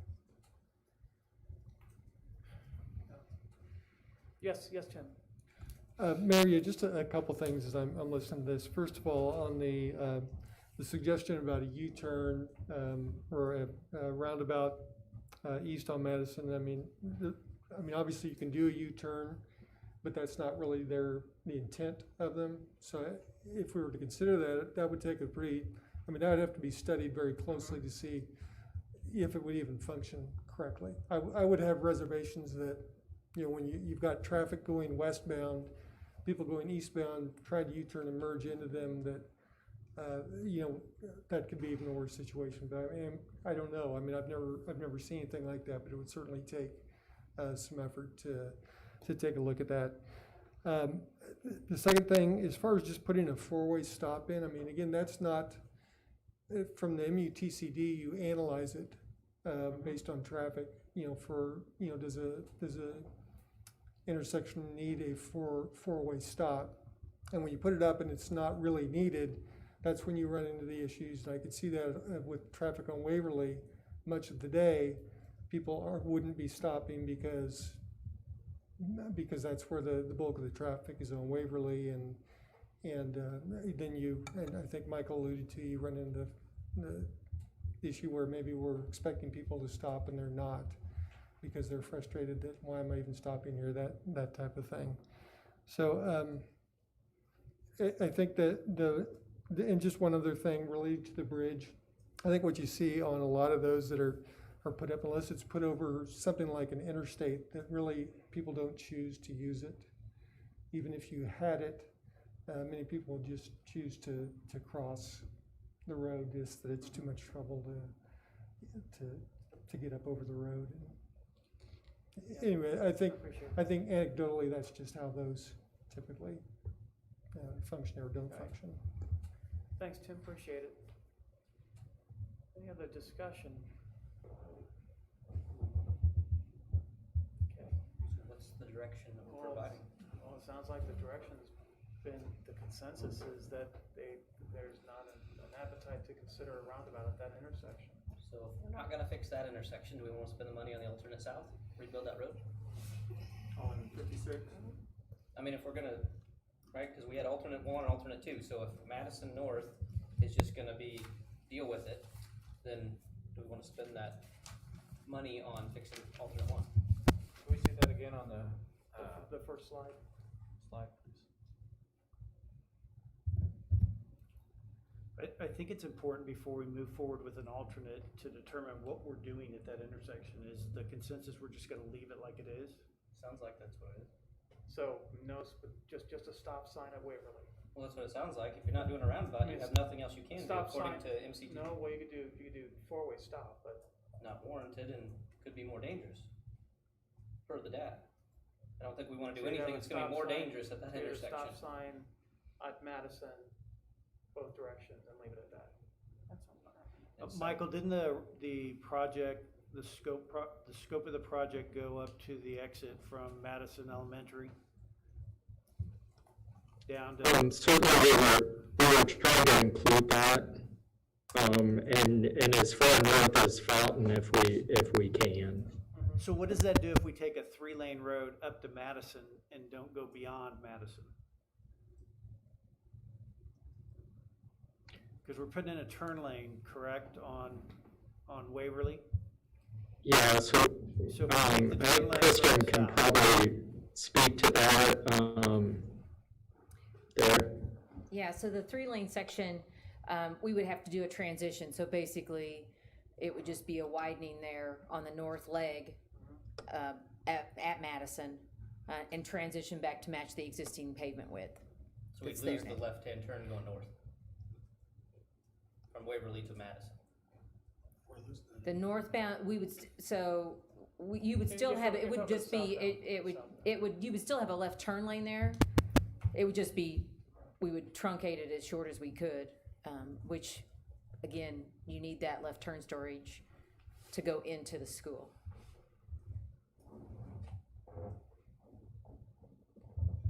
Yeah, I'm not sure I'm following that. So the north leg. So say you're going from 167th Street. South. And you're traveling south. Right. So where would the left turn lane start? So it would start somewhere between Fountain and Madison. I mean, we would have to, the existing pavement is 24 feet or 2 lanes. So then we would have to start to widen out to allow for that left turn lane at Madison. And it's a formula based on the speed and things like that. So I don't know that I have an exact dimension on that, but it would be somewhere But in it's gonna between be there. short. It would be, yeah, it may not extend the whole way to Fountain with a 3-lane. It would probably be somewhere, I mean, I can't even hedge a Probably guess right towards the now, exit of- looking off an area. Because then you but- gotta make a determination on the left turn out of Madison, because you may be turning into That's where we need to have a discussion with the truncated school lane. district, Right. yeah, cause that's gonna change it's gonna change this entire segment. Right. So, Well, I don't think it's gonna change the left turnout of Madison onto Waverly. no, I'm not talking about the left turn at Madison, I'm talking about the left turn out of the car loop. Yeah, that's what I'm talking The about. car loop, there's Onto north of, Waverly, yeah, out of Madison Elementary. yes, The vast majority turn right there when they leave. Now, what does turn left is going to now be, probably they're gonna have a hard time turning left because you're gonna be backed up already It's to that gonna be point very for the difficult people to turn queued up turning onto Madison Street to get Yes. into the car line. yes, it's almost gridlock. So, yes, we can do any improvements internally, but you're still stuck with that problem regardless. So to move forward, if we take the roundabout out of the equation, you can bring us a recommendation on road design without the roundabout, correct? Correct. Okay. And would the consideration of how the traffic flows through the school properties be helpful in doing that? Yes. Okay. And then, obviously, if there's extra money at that point, we're talking about maybe resurfacing south of 175th. Ultimately, it's a rebuild.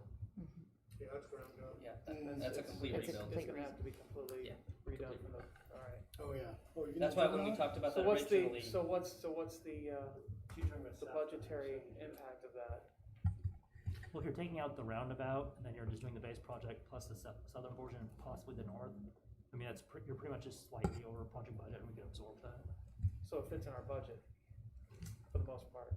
I believe it'll fit very close to the budget if you take out the roundabout part. It fits the budget. We didn't solve any problems at Madison and Waverly, but yeah, yeah, sure. No, but I'm saying, You know, we probably also have to change the alignment of Waverly to align it with 56 there. I agree. yep, we already had this discussion before, but that's one that we have to have with KDOT. Correct. Because KDOT manages that, not us. So, is there a level of service that everybody's comfortable with? Well, sounds like it. Yeah, I'm comfortable I mean, with what Jim said. Let's send it back to the architects and have them bring us back through data.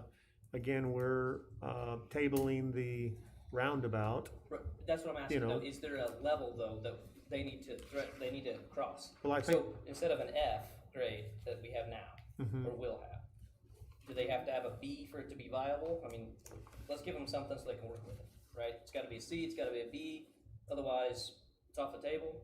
Yeah, based on that metrics or matrix, I would see a C as in Charlie, probably the lowest grade that I would accept. But I think Jim had a good point in that we need to have the school district work with this firm to understand how we can hand in glove to fix the situation, since we know the roundabout's not on the table.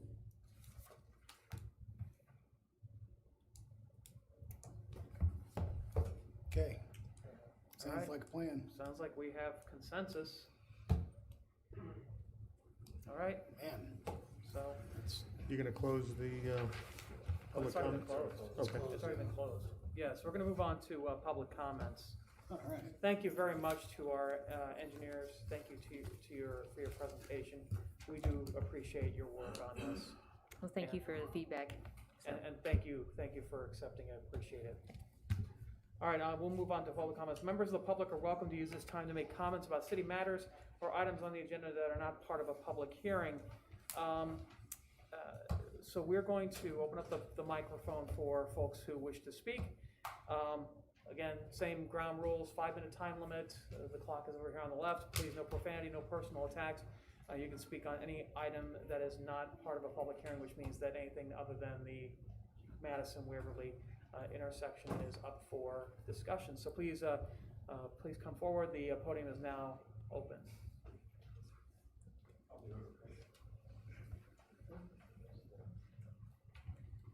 Say real quick, Rich, that I don't often agree with you, but That's actually the way to go, I think. I come up that way and there's no traffic there on on Madison. I'll draw it up when I get home, otherwise it'll haunt me. Please name and address for the record. Oh, I'm sorry, Darrell Van Gotham, 135 West Colleen Drive. Yeah, there's no traffic right there. I mean, I come up that way because I live at 135 West, where you guys just said. I come right up Madison, and there's I feel bad for the people that I'm basically cutting in line of. So, I mean, I still do it, but. But you feel bad about it. But I feel bad about Exactly, it, right? exactly. So I think there's other ways you can do it from a traffic. I mean, even if you don't want to, one of the things I was thinking about was don't let those high school kids go right onto Waverly if they're exiting. I don't know how they exit the school. They didn't go to high They're school not there. supposed to currently. Yeah, they're not currently supposed to go, well, they go right out of the main area. Right, so, I don't know, but I think there's other ways you can do it, and I think your idea was pretty much, I gave you the thumbs up from the Yeah, back, so. thank you. We'll That's see it. what it looks like when I get it done. Yeah, all right. What's in my head and what goes on paper. All right.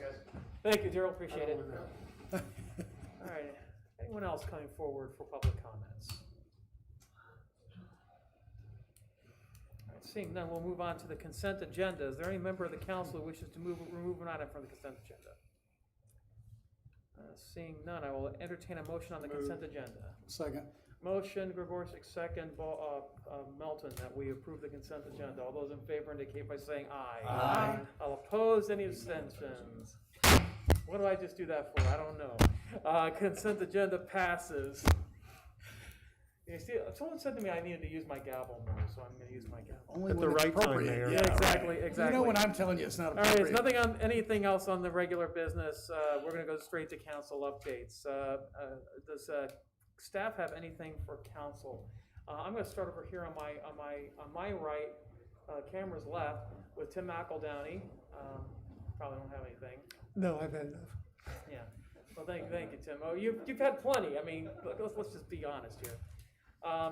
Next individual is a new addition to our staff, new planning development director, who I've known for a little while, Dave Nopick.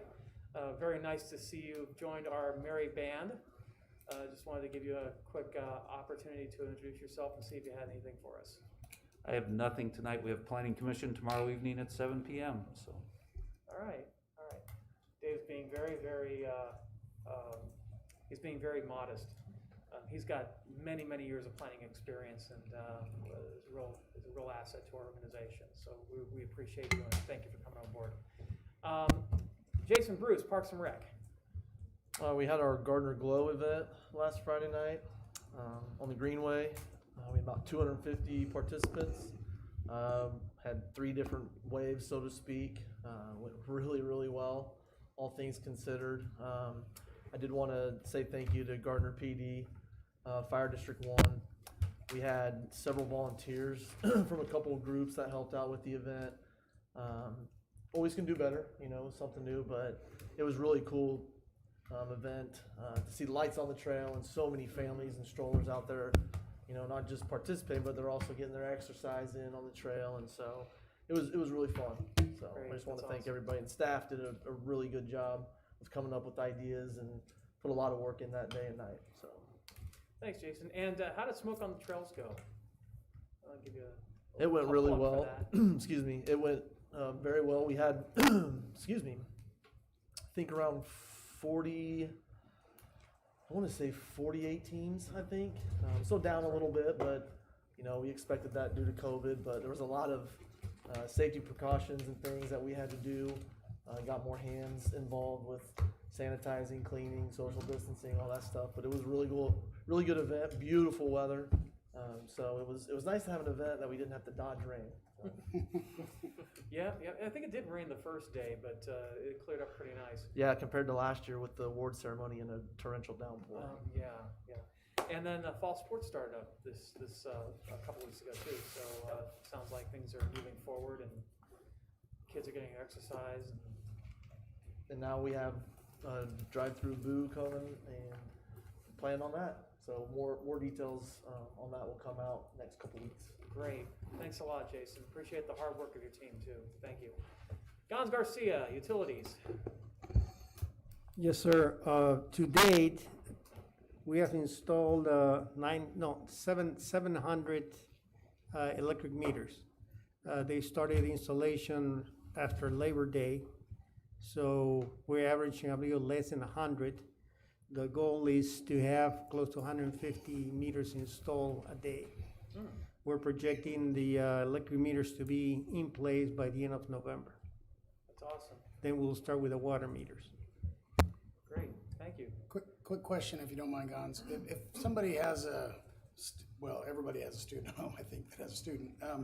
What do we do if I saw a comment on social media about people, if they're coming through to change out the meter and the kids are at school, like how do we handle that? If it's during the school and their kids are remote learning, do we like come back later or do we just do it right then and say we're sorry? Actually, I don't have the details. I'll Okay. find out the If you ways could being let us know. handled. Okay. That'd But be the great. actual swapping of the meters shouldn't take more than a minute. Oh, okay, all right, fantastic. Yeah, I but guess- we are letting the homeowners know that we are Yes, sir. swapping, Okay. so that should Okay. be sufficient. How's the wastewater treatment plant, not wastewater, the water treatment plant expansion coming along? Sorry. Well, it's coming along and most of the civil structures are in place. We're waiting for the equipment to arrive so we can start the actual installation. We're still on target for? Yes, sir. Supposed to be producing water by March, April next year, Okay, before great. the summer. Excellent, thank you. Lee Kraut, I don't have anything to matter. like the gator. City clerk.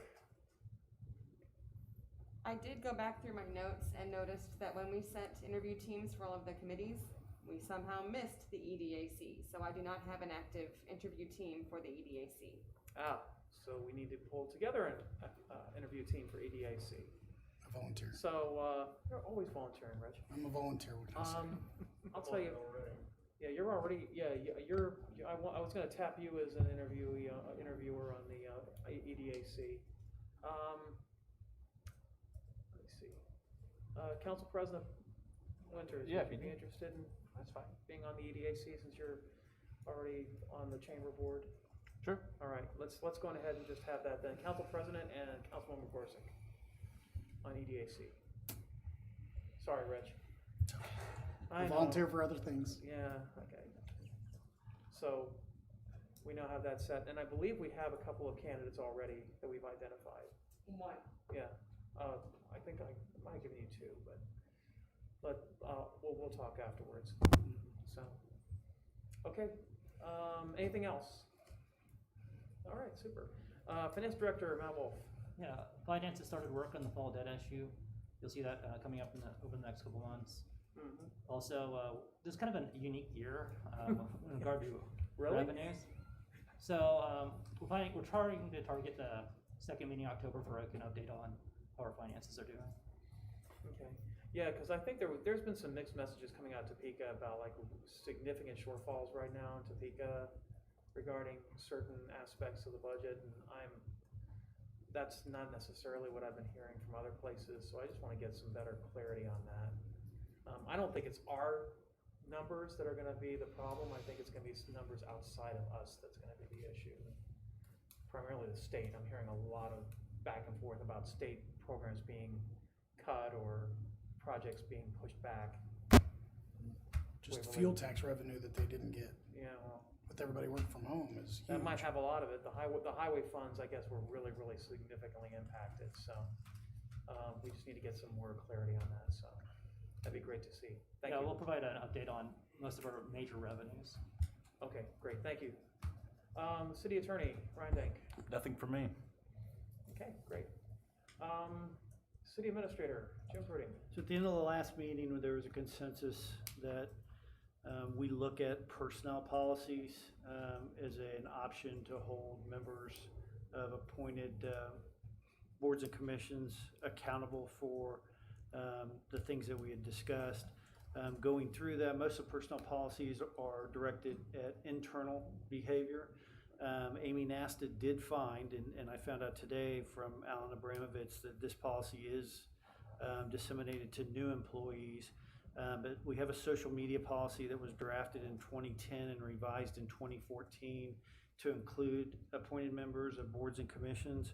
I sent that policy to all the council members, and I believe that it addresses the types of behaviors that most members were concerned with, and it also includes council members in that. So what I'm looking for is a consensus to revise this just to address some of the titles in here, and then bring it back to council for amendment, and then I'll make sure that it's distributed to the appropriate members, so that everybody knows what's expected of them.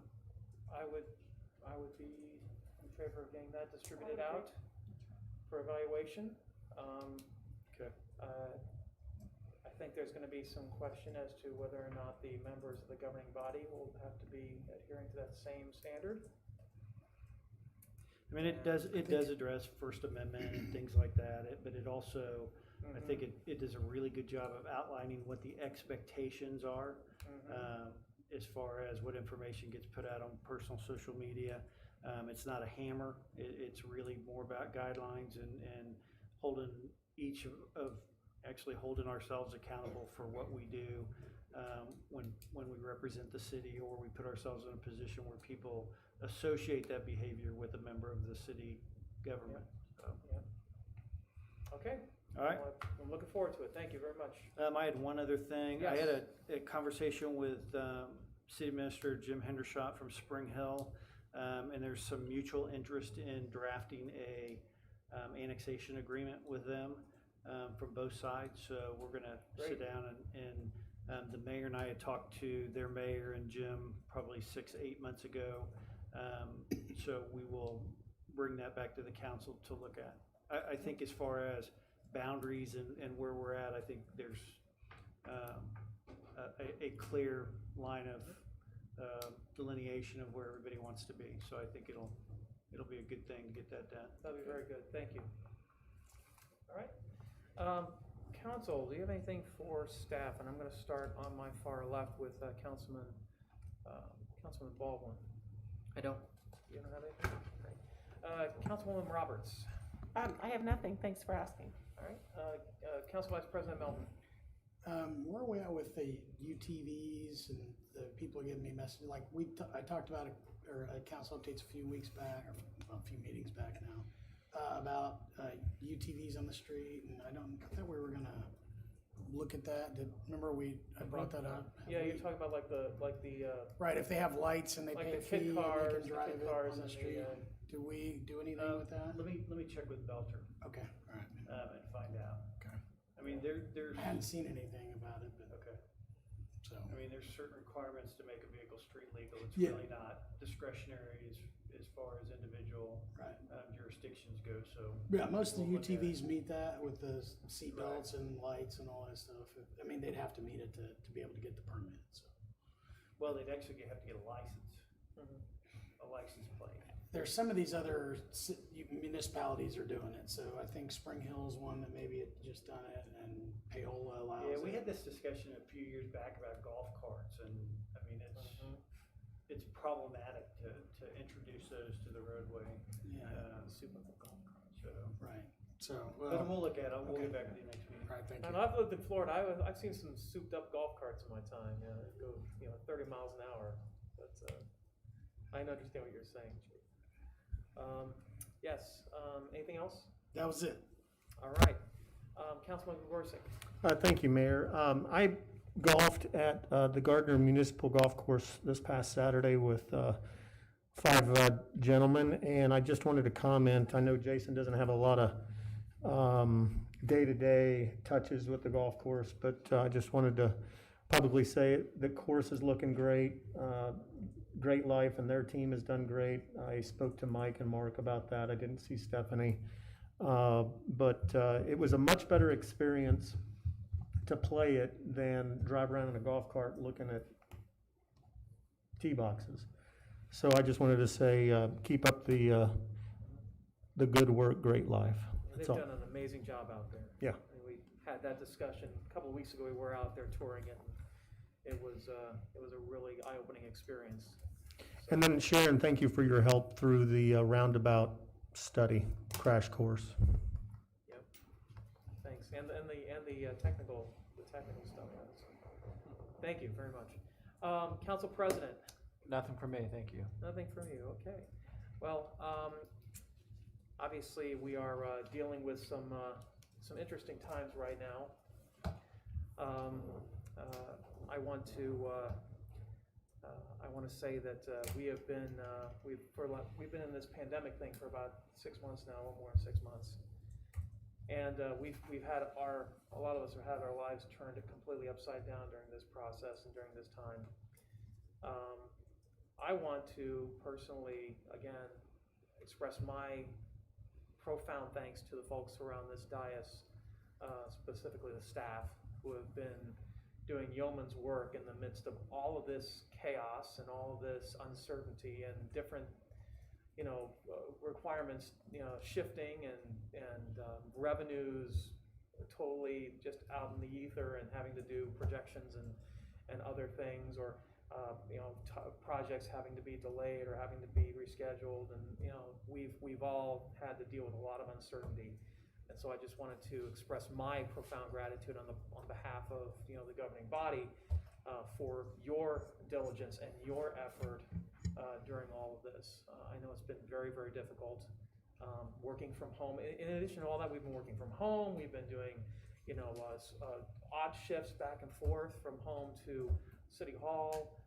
Some of our staffs haven't been able to work from home, obviously, in public works or utilities. They're out there, the police, they're out there every day, and putting themselves on the front lines. So again, I wanted to thank you, profoundly thank you for that. And it hasn't happened, that we haven't said that enough, and I think we need to say that a lot more. But thank you from all of us to you. So that being said, I'm going to entertain a motion to adjourn. Second. Motion Gorsuch, second Melton, that we adjourn. All those in favor indicate by saying aye. Aye. All opposed, any abstentions? We are adjourned.